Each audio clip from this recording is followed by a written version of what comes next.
महाळुंगे पडवळ येथील कैलासवासी गंभा. कलावती सुमंतराव दहितुले पाटील यांच्या प्रथम पुण्यस्मरणानिमित्त शुक्रवार दिनांक 19 जून 2026 रोजी श्रद्धांजली व प्रार्थना कार्यक्रमाचे आयोजन करण्यात आले आहे. महाळुंगे पडवळ येथील श्री हनुमान मंदिरात सकाळी 9:15 प्रतिमा पूजनाने कार्यक्रमास प्रारंभ होईल.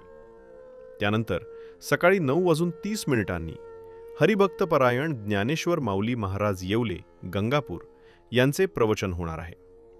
कार्यक्रमाचा समारोप सकाळी 11:15 अन्नप्रसादाने करण्यात येणार आहे. आई, तुझ्या मायेचा सुगंध अजूनही दरवळतो. तुझ्या आठवणींनी प्रत्येक दिवस उजळतो. या शब्दात समस्त दहितुले पाटील परिवाराने आपल्या भावना व्यक्त करत कैलासवासी कलावती दहितुले पाटील यांना भावपूर्ण श्रद्धांजली अर्पण केली आहे. या कार्यक्रमास नातेवाईक, मित्रपरिवार, ग्रामस्थ, समस्त बडुतेदार मंडळी तसेच सर्व श्रद्धाळूंनी उपस्थित राहावे असे आवाहन समस्त दहितुले पाटील परिवाराच्या वतीने करण्यात आले आहे. भावपूर्ण श्रद्धांजली.